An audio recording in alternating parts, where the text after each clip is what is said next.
afternoon. Be seated, please. We have just one case on the calendar for the afternoon. It's Alexander versus Orange County School Board. Mr. Irvin, are you ready to proceed? I am indeed, Your Honor. You may. And please, the court, my name is Richard Irvin. I am counsel on behalf of the appellant, Geraldine Alexander. I would like, with the court's permission, to reserve 2 minutes to respond. And also, with the court's permission, I would like to address the second point first, since I think that perhaps that particular issue may be a little bit simpler than the first. May I proceed as to yes, sir. All right. Your Honor, in my judgment, the judge of compensation claims erroneously relied on the Checkers v. Wheathoff decision by ruling that the employer carrier is entitled to challenge its continuing responsibility on a claim at any time when there is a legitimate question as to whether the major contributing cause of the condition and need for treatment is the industrial accident. As this court is aware, the Checkers in-bank decision only pertained to whether the employer carrier had the right, after the expiration of the 120-day period, the statutory pay and investigative period, to challenge the compensability of claimant's continuing need for treatment because evidence was admitted and the JCC found that the major contributing cause of the need for treatment was no longer the accidental injury, but rather claimant's pre-existing condition. Based on those facts, the court concluded that the section 440.20(4) waiver did not bar the employer carrier from making the challenge. Under the circumstances, I submit that Checkers should be limited to its own particular facts, which show that it was decided solely on the basis the cause of the claimant's further need for care was her prior personal condition. As such, the Checkers holding was consistent with the provisions of section 440.09(1)(b), which require the employer to pay compensation or benefits only to the extent that the injury arising out of and in the course of employment is and remains more than 50% responsible for the injury. As compared, I agree with you that Checkers has different facts than the case before us, but it seems to me the holding in Checkers does not appear to be based on those facts, and that the holding in Checkers is basically limited to the extent of the waiver under 440.20(4), and the in-bank opinion simply says that the waiver is as to compensability and other issues concerning the worker's entitlement to benefits are subject to challenge. I agree, Your Honor, and it's my contention because the judge of compensation claims determined that the claims were not compensable because of the absence of objective relevant medical findings, that essentially held that the injury simply was not compensable. And that's what that is my reading of all that Wheathoff holds is that, excuse me, I'm sorry, that the only effect of the section 440.20(4) waiver applies to the employer carrier's failure to deny within the 120-day period of time the compensability of the injury. And that is my argument in this particular case. In my opinion, the JCC's interpretation of section 440.20(4) effectively emasculates the 120-day waiver rule. If the EC can, after the lapse of 120 days following the initial provision of benefits to a claimant, be allowed to defend the compensability of a claim for benefits on the theory that no objective relevant medical findings correlate with the claimant's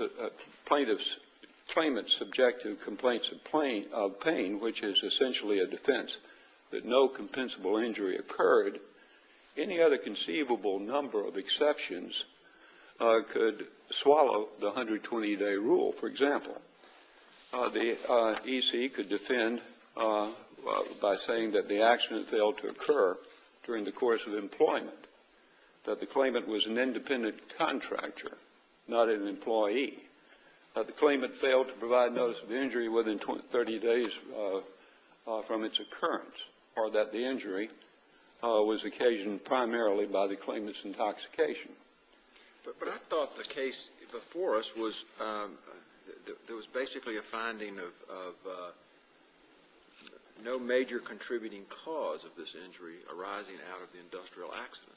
Now, is a major contributing cause something that can be raised? I'm afraid that the judge is using the term interchangeably. There is no evidence, and there was no finding made that there was any other cause of claimant's condition other than the only contention was that this was the industrial cause.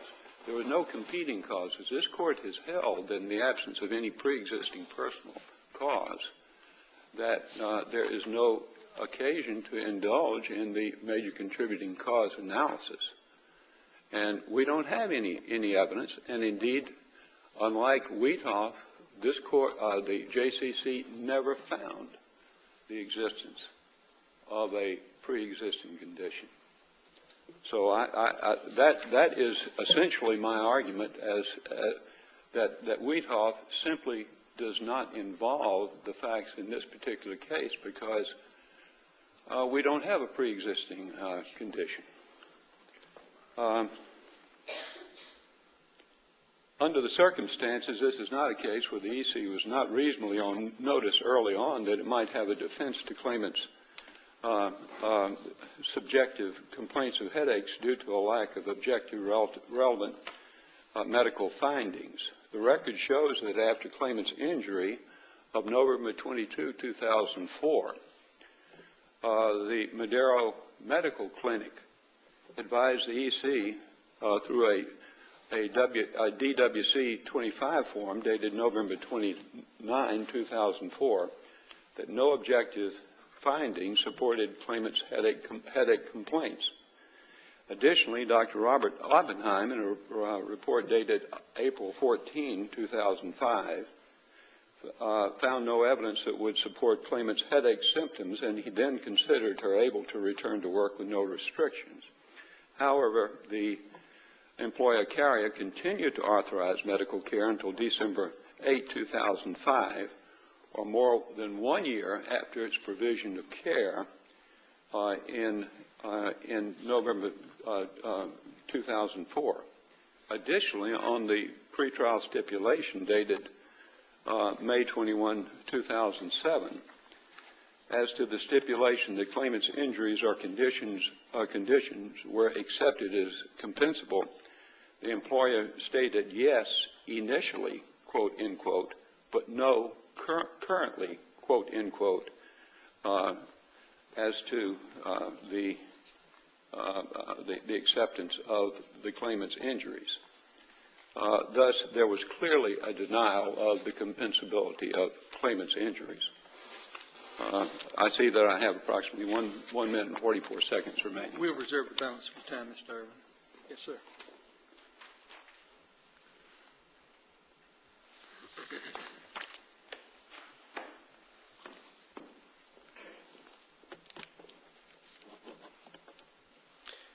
Your Honors, may it please the Court. My name is Kevin Murphy. I represent the Orange County School Board and United Self-Insured Services, the appellees in this matter. Your Honors, although esteemed opposing counsel has indicated that he wished to start with point number 2, I believe point number 1 is really the dispositive issue in this particular case. What we have here, Your Honors, is a November 22, 2004 date of accident, after which time the patient saw at least 4 different physicians whose testimony was taken in this case. All 4 opined that there were no objective, relevant medical findings to substantiate the injured employee's complaints. All that was present were subjective complaints of pain alone.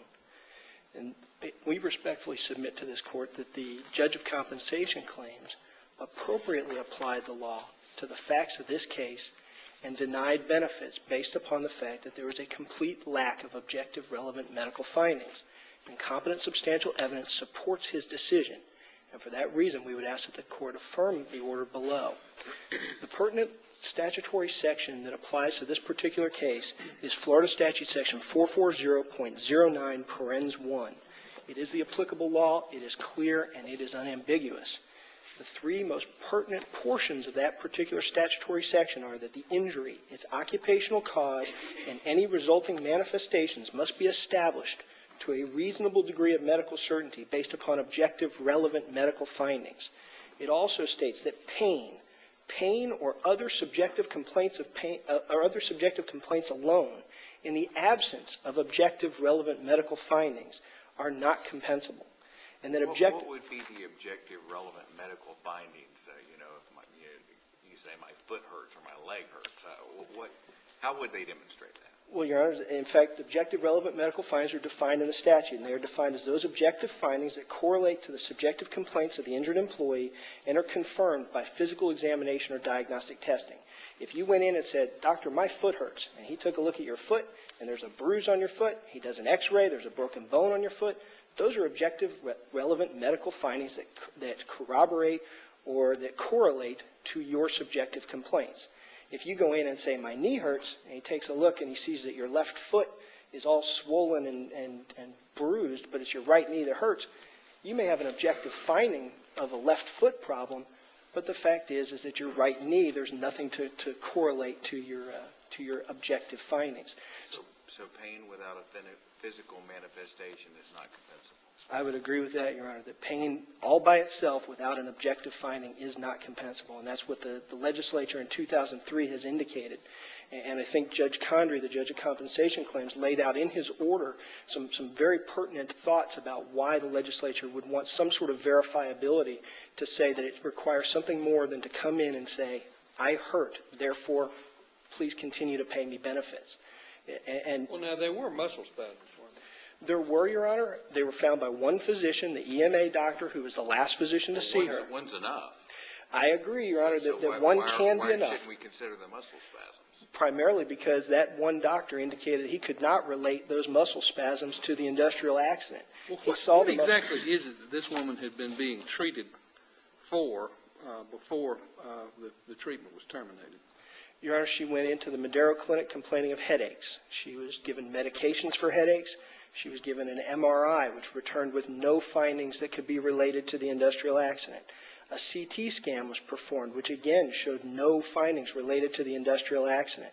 The Madero Clinic is essentially a walk-in type facility. They referred her to a neurologist. Because of some confusion with regard to the referral, she was sent to a neurosurgeon and then ultimately sent to a neurologist. The neurologist was, the first neurologist was Dr. Ronald Oppenheim. He found that there was nothing objective that he could find wrong with her. So you're saying everything was essentially diagnostic except for some pain pills up until the time that the carrier decided that no further treatment would be provided? Yes, sir, Your Honor. From what I recall of the medical treatment, there was nothing specifically other than pain medications to try and take care of her and to also try and diagnose what her problem was. When Madero's clinic couldn't figure out what it was, they referred her to the specialist who would hopefully be able to have a better understanding of a headache or head-type complaint. Counsel, if we've got spasms that might be that are considered objective relevant medical findings, objective findings relating to head pain, that's step one. So the next step is major contributing cause. Aren't they two different issues? I think they can be seen as two different issues, yes, sir. But I think the presupposition that you have neck pain that correlates to the headaches, I don't believe that was established in this record. What you have is you have one physician 2.5 years after the accident, I believe it was, or maybe 3 years after the accident, who palpated spasm and could find no explanation whatsoever for the spasm, that the other physicians who had done the similar exams did not note spasm. So for the 2.5 years before Dr. Scharfman's evaluation, there was no spasm found by any physician, or at least documented by any of the physicians. So I think that the claimant also has to overcome that hurdle to say, here's my objective relevant medical finding, but it is in fact related to the industrial accident. It's not just that I slept funny last night and woke up, and when I came into the doctor's office today that my neck was a little stiff.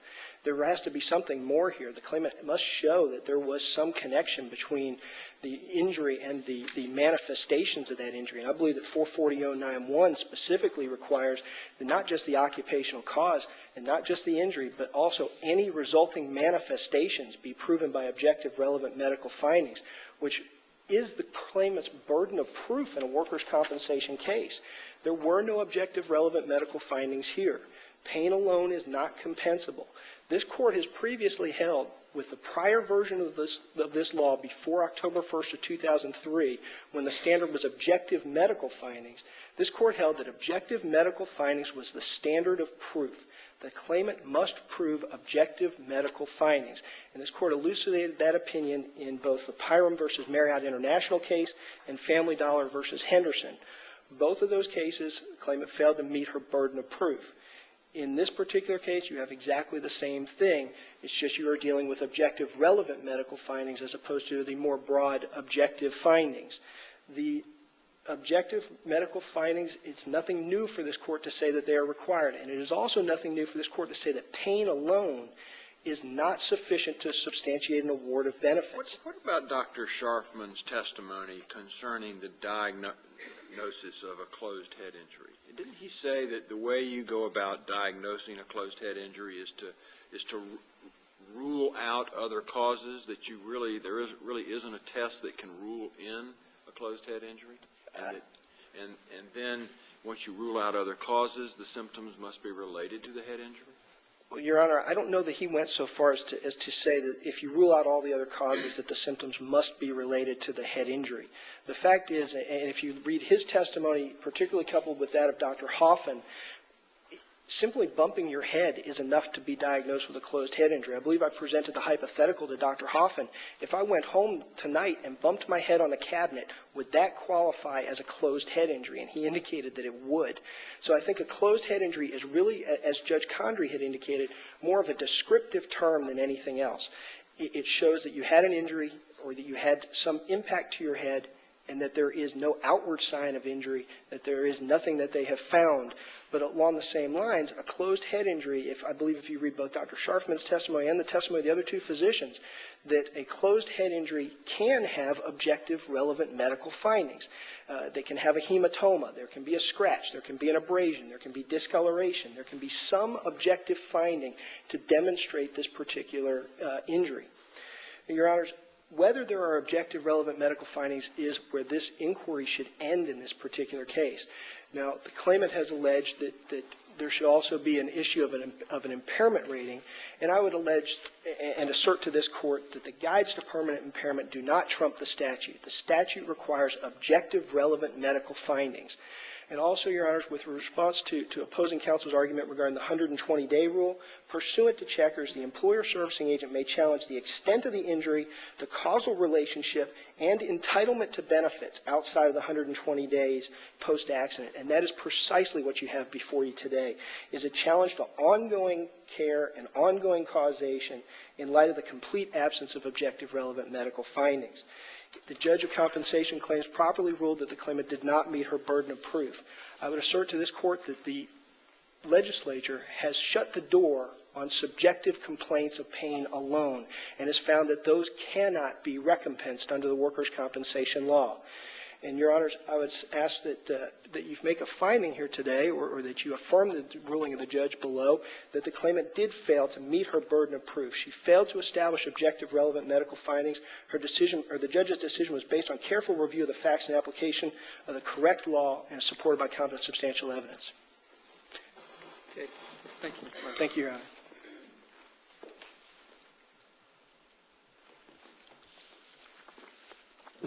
Very briefly, Your Honor, I think a very careful reading of the language in the amended statute, which went into effect on October 1, 2003, and quite frankly, there are no cases out there that I have been able to uncover interpreting the effect of this language, but it states that pain or other subjective complaints alone in the absence of objective relevant medical findings are not compensable. This is what the JCC below found, and he essentially ruled that the injury was not compensable because of the lack of these findings. Now, if I can turn very quickly to the evidence of the muscle spasm, it should be remembered that Dr. Sharpman, who's the only doctor who observed a muscle spasm, which practically any doctor would agree is an objective medical finding, he was the expert medical advisor. And this court, of course, is aware of the presumption which is accorded to the opinions of an expert medical advisor. The statute says, for the purpose of this section, objective relevant medical findings are those objective findings that correlate are not caused by the industrial accident.